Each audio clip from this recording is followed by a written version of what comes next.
Welcome to the Swell Suite, everybody. This week on the podcast, we have Donae Burston.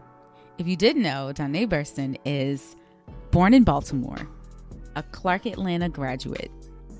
He has a degree in math and industrial engineering. Not only that, but he is a luxury and wine spirits leader in this industry with over 15 years of experience.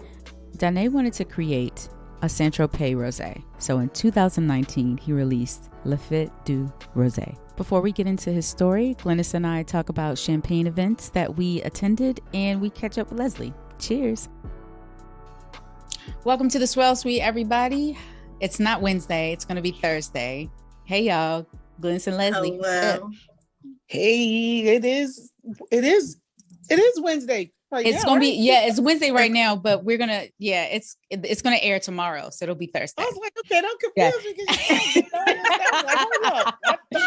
Damn, I done missed the whole day. Oh my goodness. It's Thursday. It will be Thursday. Yes. Thursday. All right. How are you guys? I can go with the bib. Fine. Are you ready for Thanksgiving? No, I didn't even realize how close it was. Right, it's next week. This month and this year has gone by so fast. Yeah, I agree. It really has.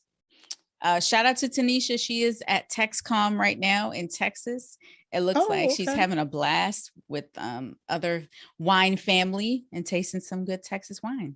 I saw her there that she was touchdown in the US of A. Yeah. Yep. Hopefully she will breeze through these streets here and we could have a reunion. Oh, that would be cute. That would be cute. I don't even know if she's coming in this direction though. She might be going to Chicago. Oh, okay. Family. East Coast all together. So I just got back from New York on Saturday. I worked the New York Champagne Week event. Oh, nice. There. Yeah. How was it? It was great. You know, I can't even lie to you that I was a bit overwhelmed when I got there because everyone there is pretty much a practicing sommelier. Mm-hmm. And it's just like, oh, now you got Sarita. Like I don't call myself a sommelier because I'm not. I don't. It's not what I do. And people that don't know the definition of a sommelier don't know the difference. They just put us all in the same box. Same group. Right. But anyway, I actually had to act the part. Like, girl, you need to act like you know what you're doing, child. You know, your training is different. You're a wine educator. Sommelier is different. You know, you don't know the service part, but I hung in there. Yeah, it was good. It was good though. That is good. Did you taste some? I know this is a rhetorical question, but did you taste some really good sparklings? I did. I tasted some wonderful champagnes, and I learned about my palate that I love 100% Pinot Meunier. Yeah, Meunier is outstanding. Yeah, it was my first time having it, and it was great. It's in a class of its own. I mean, it's so different on your palate. It just wakes up your senses, and you're like, oh my gosh. But did the industry up there talk about this pending shortage of champagne due to the supply chain issues? Well, you know what they might have at another event, but this was like a grand tasting, and it was just like everybody drinking champagne. You were either talking about champagne, pouring it, or drinking it. So, but no, that's a very good question. I would love to. I love to have the guy that I poured for. He is the owner and the manager of Drapier. I think I'm saying it correctly, but family-owned champagne house. And he actually has a sulfur allergy. He learned as he got older that he has a sulfur allergy. So they experimented with different types of processes in making their champagne. So the 4 wines that, maybe 3 out of the 4 wines that I poured did not have any sugar and didn't have any sulfur. And they were wonderful. Oh, wow. Wonderful. Wow. Yeah, so what did he dosage with then? They make their own situation. I have to, like I said, we got to bring him on the show and ask him a bunch of questions because he was an excellent storyteller. But yeah, it was really interesting to taste those wines with no sugar. That would be great. And maybe in January. Yeah. And there were a few people who I hate to admit that they were Black, and they were like, no, I don't do, because they were all like Brut Nature. And they were like, no, I don't do Brut Nature. It's too dry. What? So, but I was like, so I was like, can we taste it? Please. I was going to ask you, had they tried it, or were they just like, no, they don't, they don't care for it? Because it's one thing to try it and say, it's not my jam. Yeah. So one girl who walked up, she was just like, you know what? I tried it once. It's not my thing. Let me just taste one. And I was like, can I convince you to taste another? I just want you to taste them all. And she actually liked it. I was like, see, every wine is not built the same, you know? Exactly. So, and that's cool. Something that I always say, especially to us, and especially when we pay to go to any wine event. Once you pay your entrance fee and you're not paying per taste, it's free. Try it and spit it in a spittoon if you don't like it. You might be surprised that you found something that, you didn't think you were going to like, but you end up liking it, especially when you already paid for it. 100% agree. Yeah.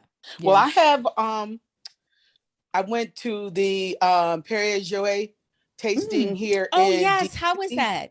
It was freaking phenomenal. I have 5 cards for us to have some guests on.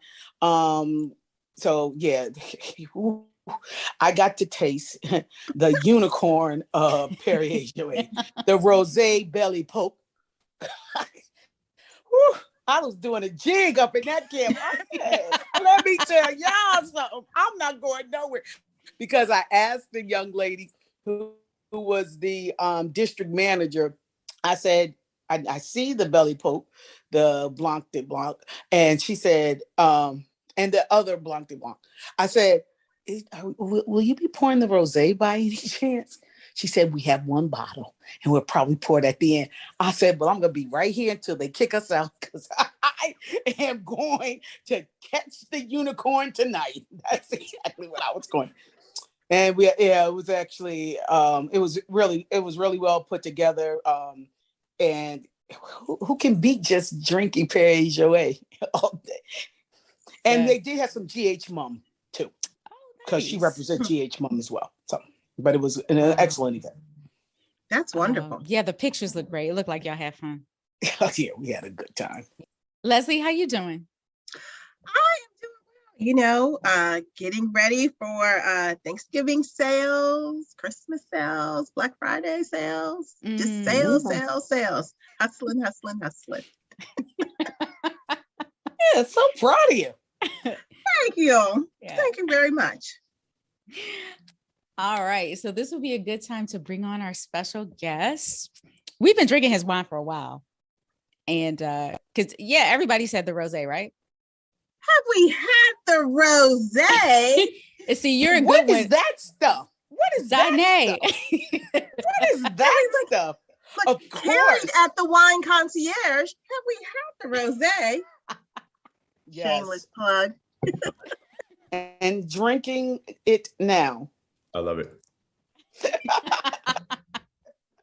We got jokes. I opened the Blanc de Blanc. I had to, because I was way too curious. So.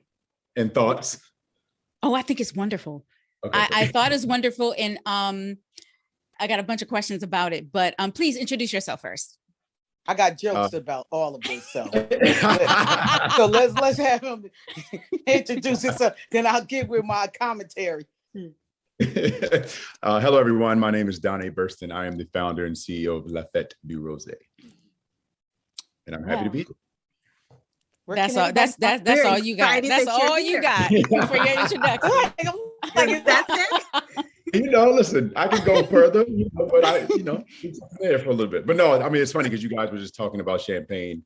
And before I launched Lafette du Rosé, I spent many years in the champagne business, 10 years at Louis Vuitton Moet Hennessy or Moet Hennessy USA. Working nice. Portfolio, Veuve Dom Perignon, and Moët de Chandon. And then I left there and did 3 years at Champagne Armand de Brignac, Ace of Spades, before launching Lafette. So I'm a champagne drinker as well. So this was a great conversation. Oh, nice. Nice. And so what were you doing with all of these brands? So I was mainly in marketing roles or business development roles, which is a hybrid of the sales and marketing. For Moet Hennessy, my 10 years was in the Southeast, managing Florida, Georgia, Tennessee, et cetera. And then for Champagne Almond de Brignac, it was the Southeast United States, Latin America, the Caribbean, and duty free. Oh, wow. Oh, yeah. Nice. Is there anything you miss about it? La Fête de Champagne, which just happened last week. Like that was, for me. Yeah. I think also listen, Champagne has a certain allure to it. So it opened a lot of doors for sure. And I think what I learned, and one of the reasons why I wanted to launch La Fête, is that rosé is seen as like a redheaded stepchild of the wine industry at times. It's like not taken so serious. So I miss this sort of pull out a bottle of champagne and the whole room goes, that all effect, right? But we're going to bring that to rosé. That's my mission. I was cracking up because when I got the sample, I was like, did I accidentally join this wine club? Because I had ordered 3 bottles of the rosé a while ago when you first launched, it seemed like. And I was like, but where does this come? That's what I get for not reading all the stuff that Sarita says to us. I was like, what in the world? I must still be on his list. Let me check my credit card. I was over here. I was like, then I went back. I was like, okay, you got to read all this stuff because there's been a lot going on. I was like, oh, he's going to be a guest tonight. So, okay, that's my joke. That's my joke. We do not charge a card. We do not charge a card. That's funny. So, Donae, tell us about your trip to Saint-Tropez that launched, that gave you the idea for your rosé. So the first initial time I ever had rosé in my life was in Saint-Tropez for my 30th birthday party. So, listening to Puff, he said, have you ever been to Saint-Tropez? Your man don't play, all that stuff. So I was like, I'm going to Saint-Tropez. So I ran there, was hanging out at the time working on Hennessy. So there was a local Hennessy rep that was kind of showing me around. We go to Nikki Beach. I'm not going to speak myself, but this is a while ago when Nikki Beach was at the height of like beach club hysteria, and they were all drinking what I thought really was white Zinfandel. And I'm like, why are they drinking all this like white Zinfandel wine? So I had a glass, and then it just became this thing, like, because I was in this amazing party with rosé wine or white Zinfandel in my hand. So the nostalgia between my 30th birthday party and rosé became a thing. Fast forward, I started working on the champagne brands, and we would always have meetings twice a year in France, typically in February, and then again sometime in the summer. And we would all skate down to the south of France, like we're going down to the south. So I just started to really fall in love with that area of the world, which again, rosé was there, water. Water give you rosé wine. So I was just in love with the whole south of France. It's one of my favorite places in the world. And then in 2017, I was there working at ACE for the Cannes Film Festival, and we were at a pre-Amphar Gala cocktail party. And it just so happened that a gentleman at the event was the owner of the winery in Saint-Tropez, and I struck up a conversation with him and told him I wanted to do rosé wine. He looked at me like, you're crazy. I don't know what you're talking about. And I just kept going and got his information, and later hit him up. And, that's when the train began to ride. But it was a long process between then and there, but that's how the whole thing came about. How did you pick the name for the brand? So working at ACE, I had the opportunity to go to La Fête de Champagne, which was a big event that happened last week in New York. And I always loved the name. So I initially wanted to call it Saint-Tropez Rosé, and Saint-Tropez, the city, quickly was like, hell no, we own the trademark. You won't be doing that. So then La Fête was the next choice. And then what I come to find out living in Miami is that the Caribbean diaspora, fête has a strong meaning for them. A fête is a birthday party, it's a family gathering. So it just tied all into the theme of what we wanted the brand La Fête to be, which is rosé is a party and everyone's invited. Oh, excellent. Excellent. Love it. I'm just kind of sitting over here like amazed and inspired. It took me 30 years after your first, 20 years, because you were 30, I was 50 when I went to the south of France. So I'm like, well, damn, I'm 20 years behind these joking. And listen, I'm in the third quarter of life around. I paid for that trip for the next 10 years, so I get it. It is like no other experience, though. Oh, absolutely. Absolutely. Oh, Provence was phenomenal. Yeah. Provence, Monaco, Saint-Tropez was just living the life. I have to pinch myself now because I go back so much. I'm like, am I just walking around San Tropez like I live here and know where to go and all that stuff like that? So it's cool now. It's cool. Wow, you need a personal assistant? What the hell we doing? Okay, I'm about to hang the hell up. What's going on in my life? This supposed to be fun. It's supposed to be fun. It's supposed to be a party over here. I'm getting depressed. Okay, no. No, don't do that. Don't do that. We're going to have fun. So, Donae, from our ends, like we tasted your wine as soon as you came out. I mean, you're a Maryland guy. It seems like your wine hit our shelves really fast and everybody in this town was on it. But then you really blew up and it seemed like you came out of nowhere to everybody else. Like what happened? Tell us what happened. So I was very intentional in launching in DC and Atlanta and Miami first because of the ties. I'm from Baltimore, got tons of friends in DC, Maryland area. Atlanta, went to college there, same thing, and then Miami. So I launched there intentionally. So we were building this groundswell, doing well, trucking along, and then the pandemic hit. And at that moment, I literally thought we were going to be out of business. And then we just decided, let's just start selling online. Even though it was illegal, we were just like, we don't care. We're going to start selling wine online. And then that infamous day when D Nice held up that bottle when he was DJing for all those people, for 100,000 people. And that's when it just began to go through the roof. So then 2 weeks later was Carmelo Anthony interview. And a couple of weeks later was Michael Strahan. And then it was just like, I just couldn't keep up at that point. But, DC was the impetus. And to this day, Maryland, DC is still our number one market. Whenever we do online sales through Reserve or et cetera, we can see the population of that region that holds us down the most. It's funny because, people think like it's an overnight success, but really, like how long did it really take? I started this process from the conversations to now in 2017. We actually launched in 2019 and was struggling because, you're two people running around trying to sell the brand. So it really didn't hit to what people think it is now until May of this year, I think, because once the Constellation announcement came out is when retailers started calling us. So we went from 9 states to 34 markets just in the last 6-7 months. That's excellent because it's always outstanding. A struggle to find Black brands with distributors. Like you have to convince them. Or you just have to go to the brand directly. And so when you can easily go to the distributor and say, this is what I'd like to buy is great.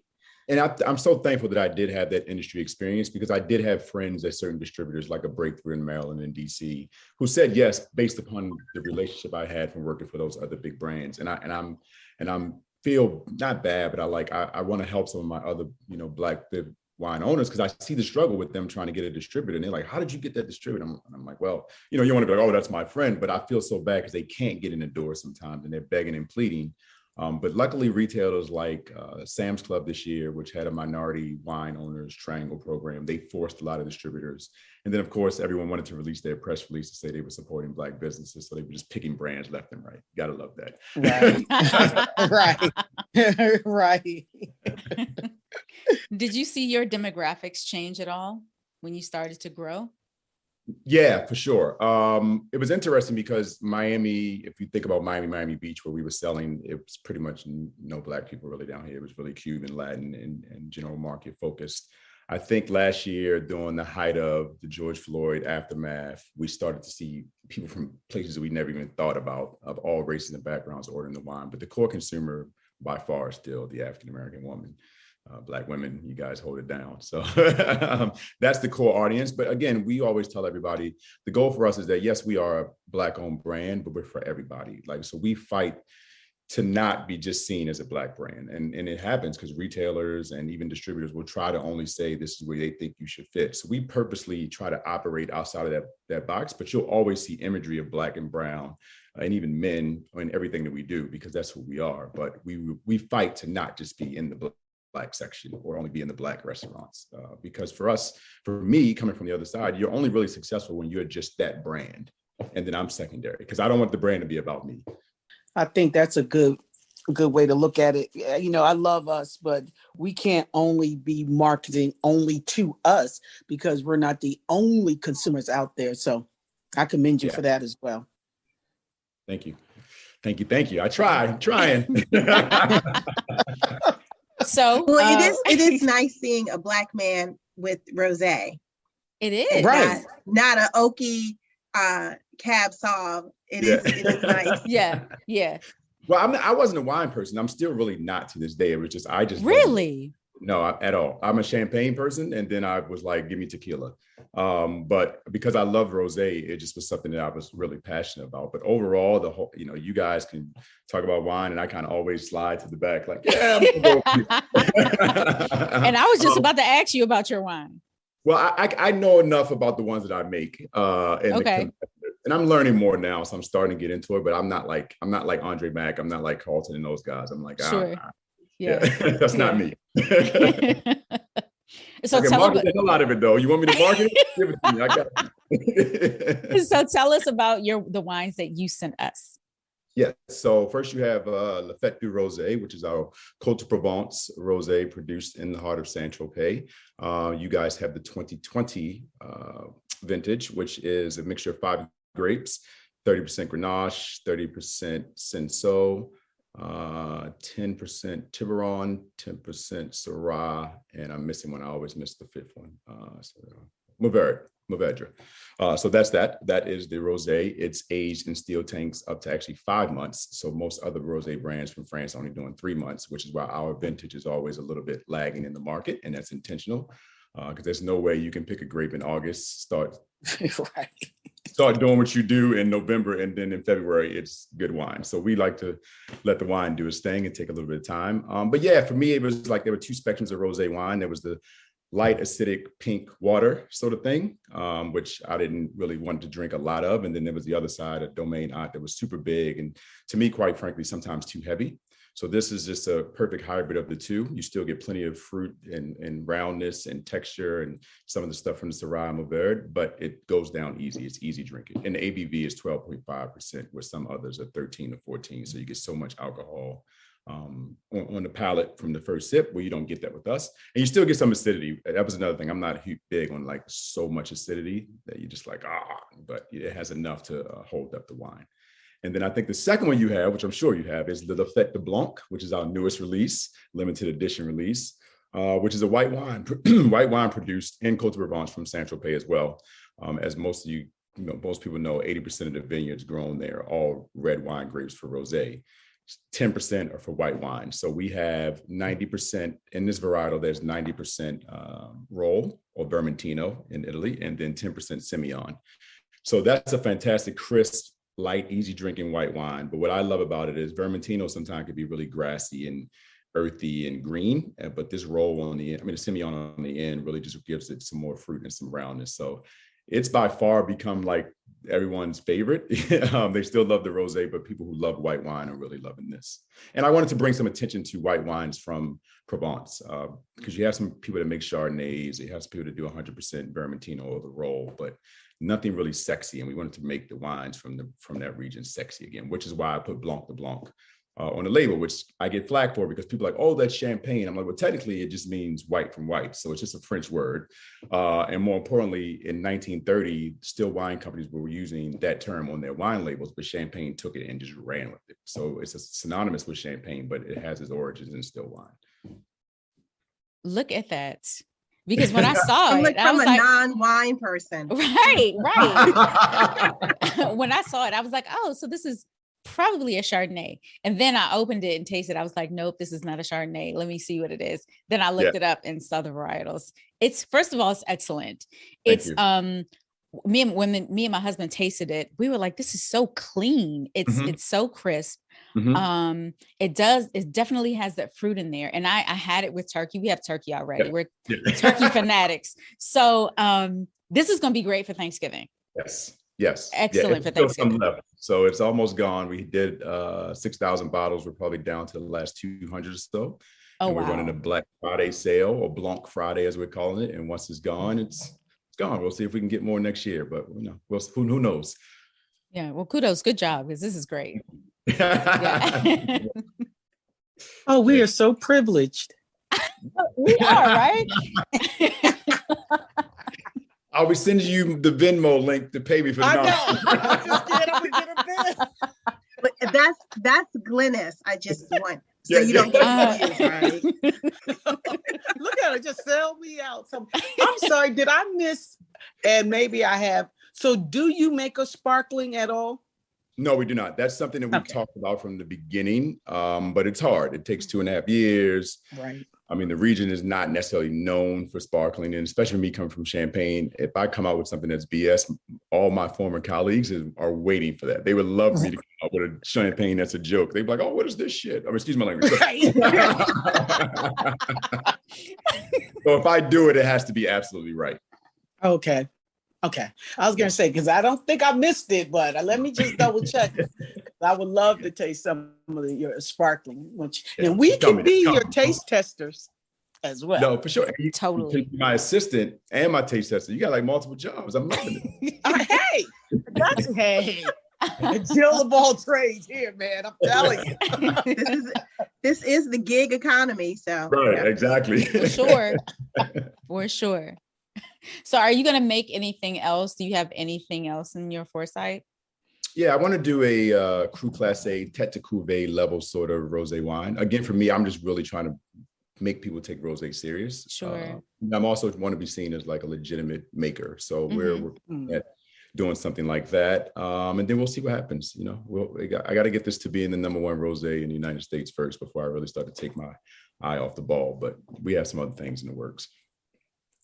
So do you think people do take rosé seriously now, or where do you, in that scale of where you started to now, where do you think I didn't understand that it wasn't really taken seriously until you really get into the business and you start talking to people about rosé in the wintertime. I was just in New York in October, end of October, beginning of November, and they were just like, rosé season's over. I'm like, what do you mean? And they're like, so they were taking it off lists, they were taking it off the floors and liquor stores and stuff. And I just don't understand that mindset, because if you can drink a white wine year round, which is still chilled down, you can certainly drink a rosé. So I think all of those things are changing. The seasonality is going away. I think great restaurants are starting to leave it on their list to show people it pairs with food year round.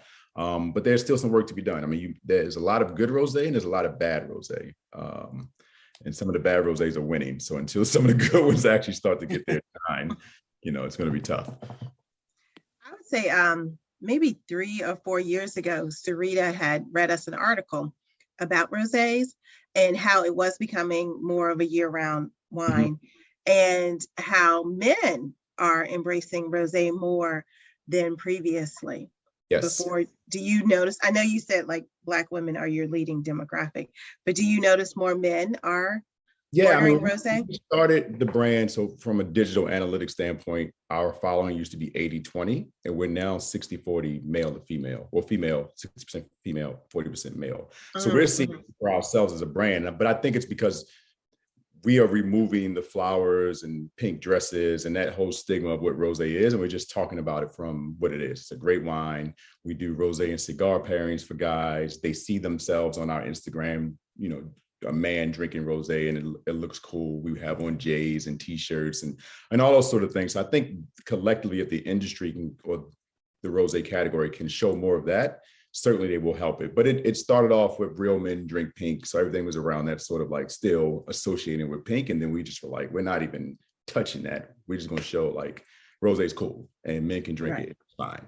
Yeah. You don't have to have your pinky in the air when you're drinking it. It's okay. But yes, it's happening, which is a good thing, So what advice would you give to other minorities who are trying to find their way through this industry?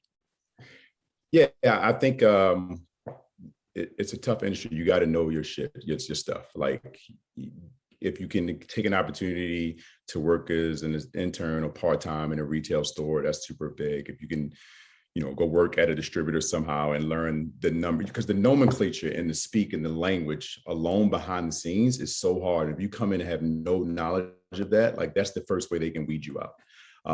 And then also not come in green, because I think we all come in green thinking, oh, we're going to make this brand and it's going to be 30,000 cases next week and everybody's going to love us. And it's just not going to happen that way. Like the 3-tier system makes it so much harder for a brand to really take off in that manner. So I think remaining positive, remaining consistent, but knowing your stuff. You have to know the ins and out of the business. Do a lot of reading, get a mentor, because that's the stuff that they use to just weed people out. I mean, even for me right now, with some of, you know, the notoriety that we have, the daily fights with these distributors and retail, like it's insane.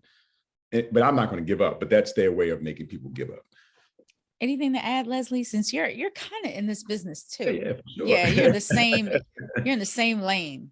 No, I echo everything he says 1000%. It's interesting to come from the media perspective in wine, and you think that but once you get on the other side and the producing and the sales or what have you, it is a totally different language. It is people will try to punk you. Yes. Without question there, and you just have to put your big girl panties on and just try to weave through it, and having a mentor to go to and say, is this right? Like, yep. Are these terms right? Or are they just setting these terms for me? Is good to have. You can get your good lawyers, specific lawyers, specific things. I have lawyers that negotiate the contracts with the winery. I have trademark lawyers over here. Like, no lawyer's a jack of all trades. Get industry specific lawyers that are experts in that particular field, and they will be everything to you. Most definitely. Yep. Interesting. So last series question, Donae, tell us about your philanthropy. Yeah, I mean, so we donate to 2 causes, but our overarching main one is giving travel experiences to underserved kids, underrepresented, underserved minority kids. And that was so important for me. I grew up watching Lifestyles of the Rich and Famous, so I always knew I wanted to travel the world. So once I had the first opportunity to do so, I did. But more importantly, what I learned from traveling around was that it changed me. It changed my mindset. It opened the world to me. It really, I have friends around the world because of it. And I think if we can give those experiences to kids, underserved kids early on, it will change their minds as well. They can start to see beyond their block, their city, or even the United States. And it just makes you better global citizens. That was the first reason. And then 2, what I learned in business is that when I went to these champagne dinners, and you're at these dinners next to these people and they start to talk about certain topics, travel was another thing that we could all start to talk about. Oh, have you been here? Or where are you going to go this summer? Or yes, my son's going to backpack here, and all of that. And I found that, other minorities that worked in the business that hadn't done any traveling, they were ostracized a little bit. So I wanted to give those kids a head start, even as far as going to college and saying, oh yeah, I've been to Africa, I've been to the Caribbean. So they're just not like, what are you talking about? Sort of thing. So we donate to that. So we give funds to send the kids on trips, as well as we sponsor a number of different organizations for passports for kids who are looking to do it, because the cost for some of them, $200, their parents may not have it. So they don't get these passports early on. And then, of course, the Roots Fund with Carlton McCoy and Tahira and Akimi as well, to really diversify the industry and serve as a pipeline and a resource for people looking to get into the wine industry. That's awesome. The Roots Fund actually sent a few songs to the Champagne event. They sent them there. They have a couple of people in Bordeaux, I believe, as well. Oh, nice. Or Burgundy, one of the 2. They've sent some people over there on some scholarships as well. So I think Carlton having the network that he does is just pulling them down, which is great. So It's amazing. That's awesome. That's great. Yeah. Ladies, any other questions for Donae before we head to the next segment and wrap it up? When we doing something together, when we coming all together, like, listen, COVID's almost over, but we can come like in Saint-Tropez. Listen, Donae, you say the word. Beach whenever you say so. There you go. I mean, we are planning some, as the world begins to open back up. We've gotten so many requests to go to the winery or tours, etc. So we are looking to do some sort of consumer sort of facing thing very soon. I'm not sure Saint-Tropez is ready for all of us to show up at once, but we'll see. Glynis, do you mind if I tell this story about when we were taking pictures at the hotel? No, go right ahead, sweetheart. Okay. So what was it, like 2016? 2016. Was it 15 of us? It was 16 of us. It was 16. Okay, so it was 16 Black women, and we were in Monte Carlo. Mm-hmm. And it was Glennis's birthday, and we had to step and repeat in the hotel lobby. So we were taking pictures, and we were all hyped and what have you, because we were celebrating Glennis's birthday. And some non-African Americans said, "Look at the Africanos." Oh. And we were like, no, we're Americans. We're Black Americans. Yes. Yeah. Yep. They just made the assumption we were African. I get that all the time. They be like, "Oh, you're African," or "My brother." Like that's the Africans will do it to you. To my brother, I'm like, "I'm not from Africa." Yes, you are. Don't deny yourself. I'm like, because they'll quickly deny us, but they don't want us to deny them. Let's keep it whole in perspective. No, I'm from New Jersey. That's where I was born and raised. Okay. Thank you. I'm from Baltimore. I'm not from Africa. But yeah, I mean, it's interesting that happens a lot. And then, I get am I going to market my brand to rappers sort of thing? I get that a lot too over there. I'm like, all right, guys, it's more of us than just rappers. Yeah, exactly. Right. And we represent all industries. Come on. Exactly. I think that's it. That can be somewhat insulting to make that kind of comment. But you know what I learned? Privilege does. It's not necessarily racism, it's classism. Yeah. It's a very structural society based upon class. And very much so. And they just can't operate outside of it. No matter what, they just fall into it and they go along with it. So. Oh, I totally agree. I totally agree on that. Yes. Do people assume that your wine is sweet because you're black owner? All day long. It's from Provence, though. I mean, Saint-Tropez is like it's from France, though. They see the color and they just assume the color, and then here I come walking in. They're like, "Oh, I thought it was going to be sweeter than this." I'm like, "But why? Why? Right? Exactly. Why?" And then you get to watch them stumble and fumble over their words. Love that. Yeah, and then they always, "This is actually really good." I'm like, "Did you think it wasn't going to be?" Wasn't going to be. But I love it. I mean, I'm a petty person. I'm like Michael Jordan. The more you do shit like that to me, it just feeds me to keep going. So I'm like, oh yes. Oh gosh, I love it. All right, Donae. So this part of the show, we just have a handful of questions that we're going to ask everybody, and just to get to know you a little bit better. They're very light. Okay, here we go. What do you eat? What is the first thing you eat on your Thanksgiving plate? Oh, I don't like my food to touch on the Thanksgiving plate. So that's you one of them? Yeah,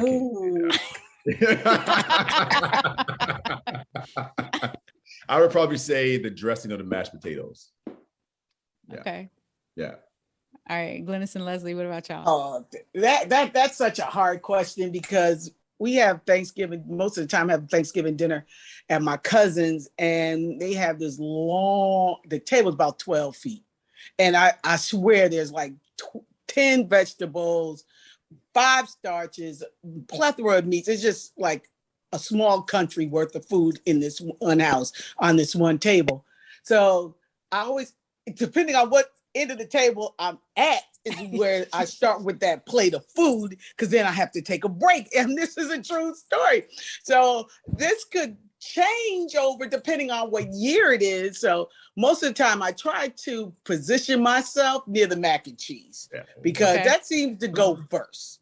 So, and while I'm walking around the table, I just snack on what I got. So it's more than likely it's the mac and cheese or the collards. Those are the two for me. Got you.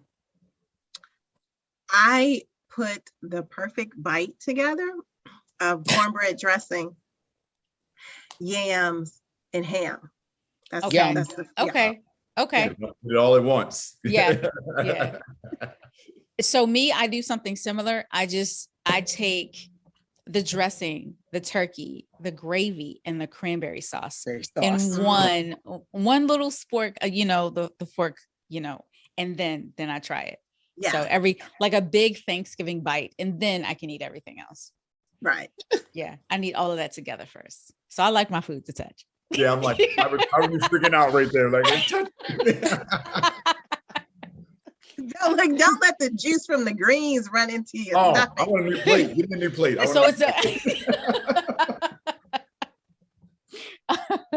Okay. What wine are you bringing to Thanksgiving dinner?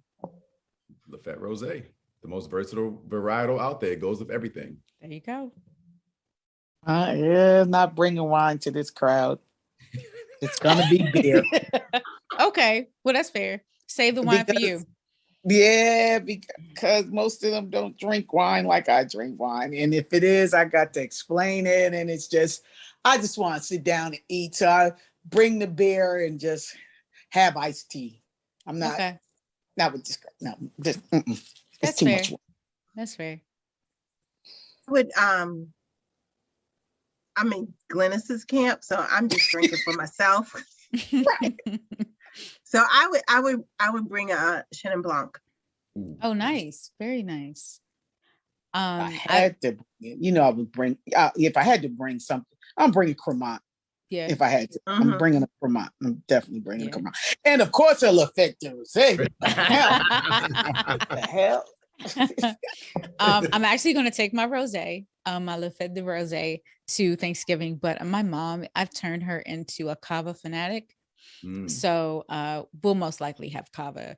But I like a variety. I like to start with bubbles. I like maybe 1 or 2 wines for dinner, and then I like maybe a cognac and something with my pie. At your house, because you can't drive after you had all that stuff. Oh, I don't live far.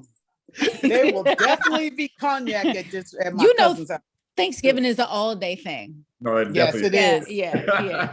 What time do y'all have dinner? What time do you start?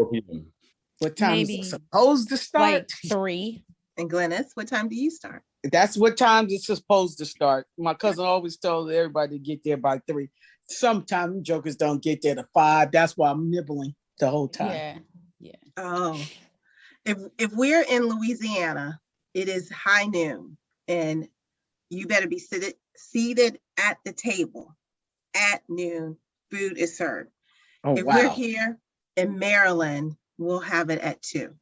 Oh, okay. I like it early. Me too. But you can run around and go see other houses. That's my whole thing. I'm like, I'm gone. Next one. Does your family play games on holidays? If so, which one? No, man. Oh, wait, what you say, Donae? It never cause a fight. No games. It's spades at ours. Yeah. Got you. It's definitely spades. It's taboo in my house, typically. Yeah, and it can cause fights, but yeah.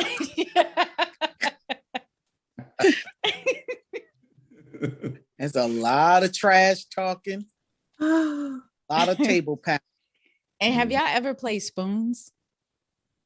No. Not at Thanksgiving, but I played spoons before. No, usually spoons. No, spoons will make you fight. Like for real. Sounds like dominoes. Yeah. All right. Oh, Leslie, did you have a game? My aunts and uncles will play Bid Whist. Okay.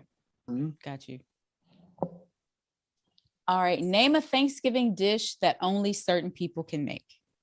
Mac and cheese. Yeah, mac and cheese. Everybody can't make that. No. And rice dressing. I'm sorry, rice dressing. What's that? Like rice pudding? No, like I was going to answer. What is that? I was going to answer with it's rice dressing. It's dirty rice. It's dirty rice. Oh, okay. Not everybody can make, but it's called rice dressing. Yeah. Everybody can't make stuffing neither. It's true. It's true. Yeah. Very true. Oh, and let's be honest, not everybody can cook a turkey too.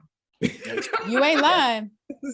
You ain't never lied. We can go right on down the table. Yeah, and also greens. Oh yeah. Guys, so I say collard. Yeah, like greens. Ooh. Yeah. All right. All right. Last question is for Donae. All right. You received last minute tickets to a game. What 2 teams would you skip Thanksgiving for? Oh, I've done this, and Christmas Day. When the Heat were on that thing, I didn't miss a Christmas game. I didn't care. You just be mad at me. So I would say right now, I would do Lakers and Golden State. Yeah. Good choice. Yeah. That is a good choice.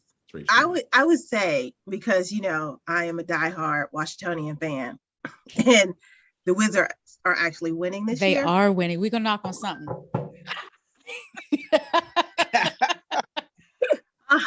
Hallelujah to that. So I would say I'd be interested in seeing the Wizards and the Bucks play. That's good. Ooh, nice. Yep. You know what? I ain't that big a sports fan to even care. But I guess we end up moving one Thanksgiving dinner to Dallas to see the Dallas and the Skins play. Was it Dallas and Skins or Dallas and somebody play? No, it's the Skins because excuse me, the Washington team. Yeah. Well, then it was the Skins. So, and yeah, they always play on Thanksgiving. They always play on Thanksgiving. Yeah. So I think we ended up moving it too because my another cousin was living there, and we're like, okay, we all can't just miss Thanksgiving. Let's just cook there and just go to the game, and that's what we did. Oh, that's fun. Okay. That is fun. Yeah, that sounds nice. Well, Donae, this was fantastic. Thank you for joining us today. No, thank you for having me. I've had a great time, and I'm certainly coming back again. Or we're going to of course in DC, Maryland when things get going again. Thank you so much for the invite. I appreciate it. Yes, thank you. Where can everybody follow you and find your wine? You can follow me personally on Instagram at Thurston Burston III. Yeah, I told you I thought I was lifestyles of famous. And then